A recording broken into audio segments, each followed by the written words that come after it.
Alright, episode 37, Zack the Secret Weapon, old League lore that doesn't even matter right now, but it is kind of interesting to see where we end up after comparing these two. So, like the current and the old lore. Anyways, let's start. Zack the Secret Weapon. Wow. Welcome, ladies and gentlemen. My name is Targran, and What's I'm up? back to present more lore I of League of forgot Legends this to shit. you all. In this episode, we'll be heading back to the gritty city-state of Zorn. Without further ado, I present to you the lore of Zack, the Secret Weapon. Yeah. Enjoy.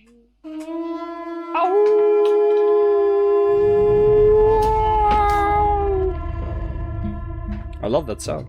Zack is the product of a... Yeah, I was playing like a League game yesterday, and bro, the loading cinematic when like on Champ Select cinematic, just Champ Select music, bro, I was getting like super fucking hype. But of course, I was also on like some substances, so it was a bit more hype than that than it should be. A Hexchem engineered experiment to create the perfect super soldier for Zorn. Okay. The Zorn amorphous combatant. The goal was to combine brute strength with limitless flexibility, resulting in Zack becoming a versatile juggernaut able to bounce over impending obstacles and pound his foes into submission. Okay. Even though his origins may seem somewhat dismal, Zack soon learned of caring. What was Zack's ultimate before the current one? Like, what was his original ultimate? I don't even remember. It wasn't that crazy. I just uploaded a new MMO related video. Wanna upload an early reaction to it after this? Alright, yeah, yo. Thank you. Yeah, we'll do that. Hell yeah. And happiness when he was rescued and adopted Hell by yeah, two brother. loving Thank you. parents that raised Zack to be a kind and friendly child, causing him to grow into a fierce hero, sworn to protect the ordinary, less fortunate, and everyday people of Zorn. Also became a hero? Long ago, two of Zorn's scientists developed an organic substance that could withstand extreme conditions, generate extreme amounts of kinetic force, and spontaneously alter its biological structure. These two scientists, a husband and wife, watched as the substance grew from a droplet to a small blob. They began to notice that their creation would respond to their presence, springing forward when they called, and bouncing when they sang.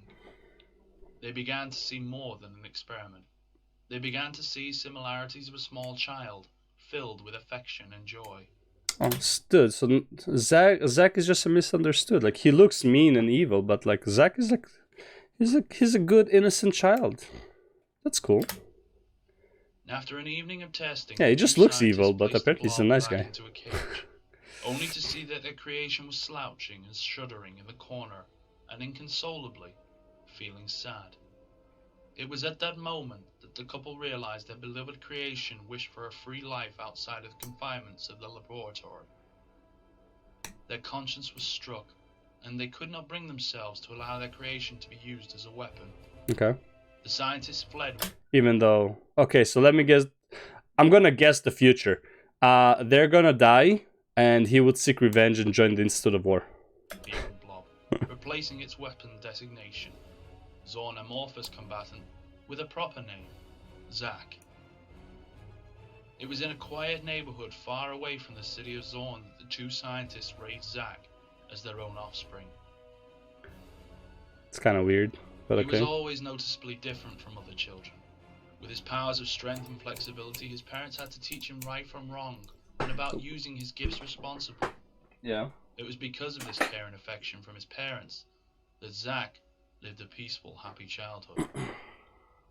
But that happy and carefree childhood came to an abrupt end when the Zorn laboratory finally found Zack. Oh.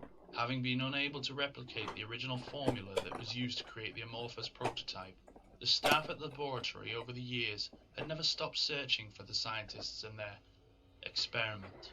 Okay. When they finally tracked down the family, they threatened to tear it apart. The staff abducted Zack's parents and demanded that they assist in his capture, and ultimately, his return. With the fear of losing his freedom and beloved parents, Zack pursued his parents' captors, and upon finding them, for the very first time, realized his parents' teachings of right and wrong, and unleashed every ounce of raw energy and mass for the first time. Okay. He subdued his parents' captors, sending the laboratory's workers fleeing for their lives and bringing his loved ones home. Okay. The incident made Zack realize he could do more for those who were weak and unprotected. Okay, never mind. So his parents weren't killed, but okay. Wait, so he's gonna choose violence after all that? Okay, he just woke up one day and chose violence. That's cool.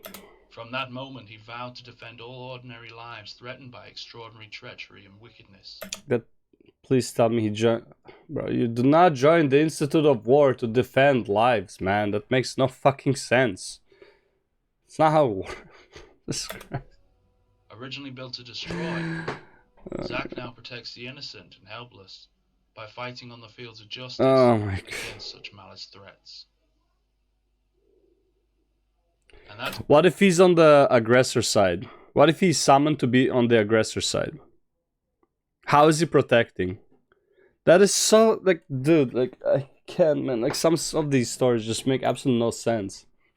That's not how it works. So they summon these champions to bring a conflict to an end without actual bloodshed. But at the same time, if, let's say, Noxus wants to go and occupy a certain land, they're gonna go to the fields of battle and see and decide if they can, and like, if they win that battle without anyone dying, they occupy that land. That doesn't mean you're protecting the people who you're taking over. You know, it's like if Zack comes out to be summoned on the Noxus side, the losing side is gonna lose something. You're still on the aggressor side.